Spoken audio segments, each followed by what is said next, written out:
Os pré-tribulacionistas não pentecostais geralmente dizem que os salvos do Antigo Testamento não fazem parte da igreja, né? Por exemplo, John Walvoord, Dwight Pentecost, né? Paul Benoit, famosos pré-tribulacionistas que não são pentecostais, mas são ligados a igrejas tradicionais, batista, etc., eles têm essa posição de que os salvos dos tempos do Antigo Testamento não fazem parte da igreja. Por quê? Porque para eles a igreja começou no dia de Pentecostes. Para eles, o batismo no Espírito Santo é a conversão. Então, não tem sentido você dizer que havia igreja antes do dia de Pentecostes. Por quê? Porque para eles, no dia de Pentecostes, todos os crentes do primeiro século ali que estavam presentes foram pela primeira vez inseridos no corpo de Cristo.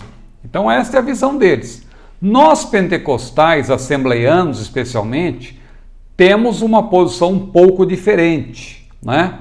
Nós cremos que a igreja, claro, ela foi inaugurada no dia de Pentecostes, mais precisamente a era da igreja foi inaugurada no dia de Pentecostes, não é? Mas como nós já explicamos em outra ocasião, a igreja ela foi criada, formada e inaugurada. Quem criou a igreja? Claro, foi o Senhor Jesus. Ele foi quem iniciou a igreja. Ele começou a igreja com os primeiros discípulos, ele escolheu os 12 apóstolos, ele criou e formou a igreja. Tanto que ele formou que lá em João 20 a Bíblia mostra Jesus soprando sobre a igreja nascente, né? E dizendo, recebei o Espírito Santo. É interessante que quando o homem foi formado, a Bíblia diz que Deus soprou nas suas narinas o fôlego de vida. Deus soprou. Ou seja, soprar está relacionado com a formação. Quando a Bíblia menciona também o Vale dos Ossos Secos, aquela profecia lá de Ezequiel 37, que se refere ao povo de Israel, uma profecia para o futuro, que se refere à restauração espiritual e nacional de Israel. Claro que a restauração nacional já está em curso, desde 1948, né? O Estado de Israel já existe, mas ainda não se cumpriu essa profecia porque ela prevê também a restauração espiritual. E quando Ezequiel profetizou conforme se lhe deu ordem, né, diz a Bíblia que o Espírito soprou sobre aqueles mortos e formou-se um grande exército. É uma profecia que diz respeito à formação de Israel. Jesus também, quando soprou sobre a igreja, ele estava como querendo dizer, olha, a igreja está formada. Jesus é aquele que formou, criou e formou a igreja. Mas no dia de Pentecostes, o que aconteceu? A inauguração da era da igreja. É como uma empresa, eu tenho usado esse exemplo aqui, que inicia suas atividades, mas ela ainda não foi inaugurada. A inauguração é marcada, por exemplo, para que aquela empresa se apresente para o grande público, né? Mas ela já estava em funcionamento antes. A inauguração é para um marco inicial, para tornar a marca mais conhecida e assim por diante.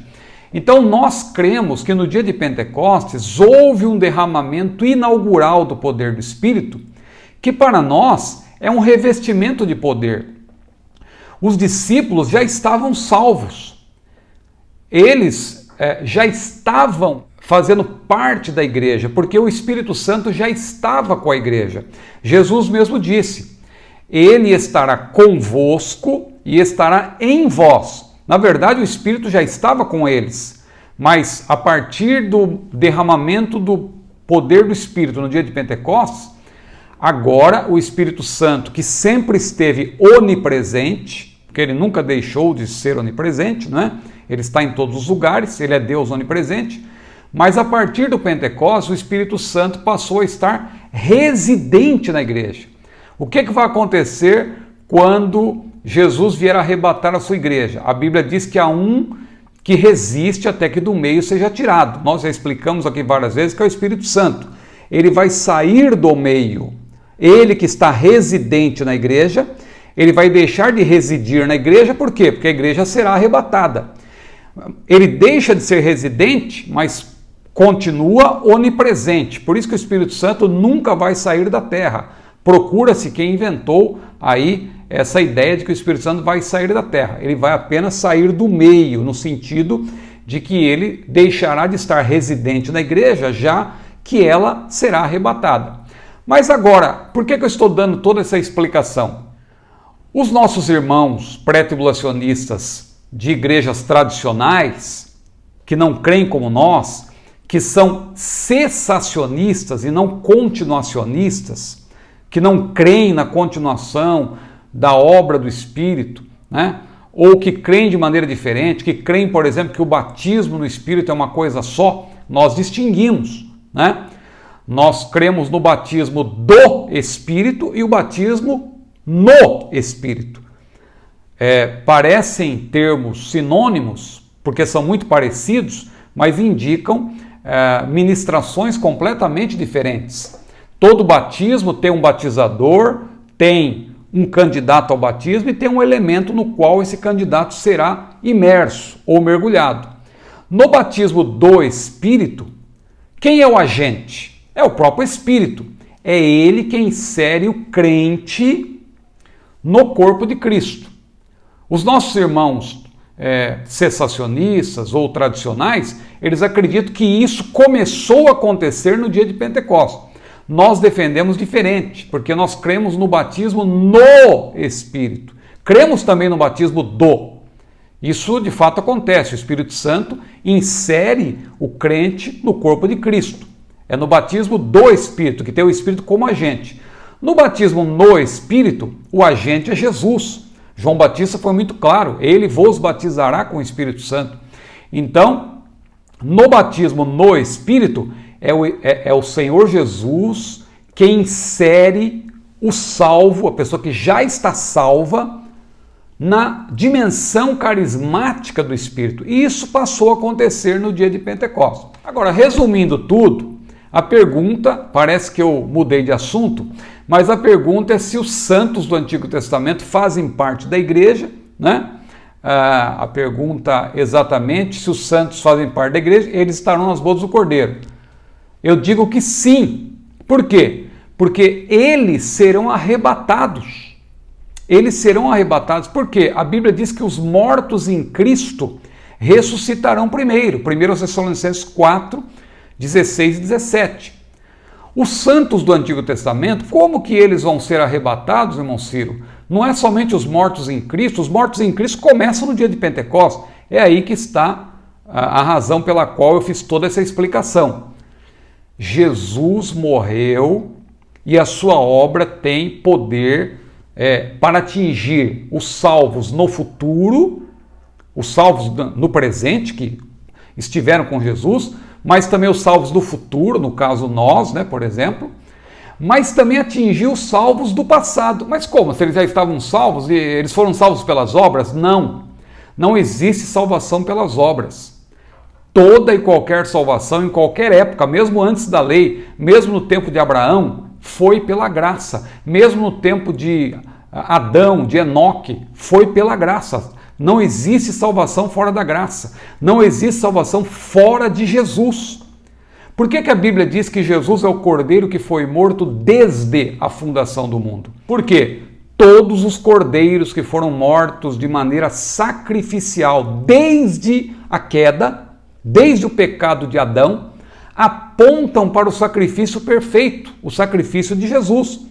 Então aqueles salvos do Antigo Testamento, eles foram salvos por antecipação.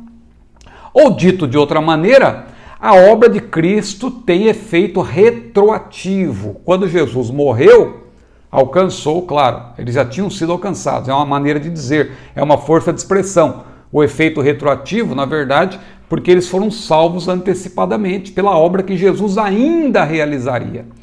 Então, a Bíblia diz que Abraão viu o dia de Cristo, a Bíblia diz que Moisés, sendo menino foi escondido, mas sendo já grande, recusou ser chamado filho da filha de Faraó, preferindo antes ser maltratado com o povo de Deus do que por um pouco de tempo ter o gozo do pecado, porque ele tinha em vista, ele tinha em mente o vitupério de Cristo.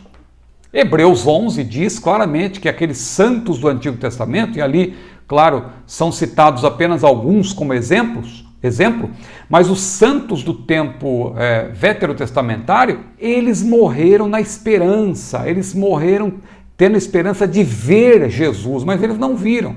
Eles vão ver. Quando que eles vão ver Jesus? No dia do arrebatamento da igreja, porque os mortos em Cristo vão ressuscitar primeiro, e todos os salvos de todas as épocas vão ressuscitar. A igreja é formada por todos os salvos de todas as épocas, né? Embora ela tenha sido inaugurada somente no dia de Pentecostes, mas ela abarca todos os salvos em Cristo, de todas as épocas, todos sem exceção, né? Mesmo antes da lei, todos os salvos, eles ressuscitarão no arrebatamento. E aí o que acontece? Agora respondendo à parte final da pergunta. Todos serão arrebatados, irão ao encontro do Senhor nos ares, serão galardoados, porque vai acontecer o tribunal de Cristo. Jesus disse, eis que cedo venho, meu galardão está comigo para dar a cada um segundo a sua obra.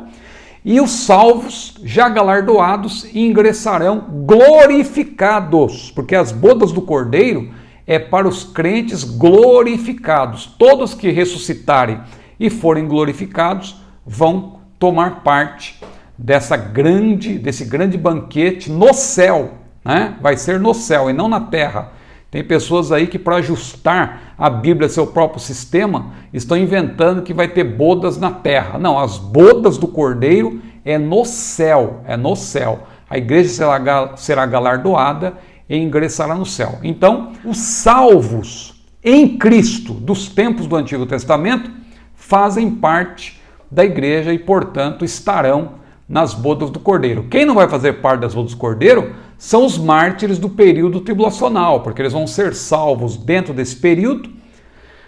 A sua parte imaterial vai para o paraíso, eles vão ficar num lugar intermediário, não é lá onde estão os salvos glorificados. Aí eles vão aguardar, só no fim do período tribulacional é que eles vão ressuscitar e vão ser glorificados, mas aí as bodas do Cordeiro já terão passado, não é? Então eles não participam. Os mártires do período tribulacional não participam das bodas do Cordeiro. Agora, os salvos arrebatados, incluindo-se os salvos do período veterotestamentário, todos fazem parte das bodas do Cordeiro.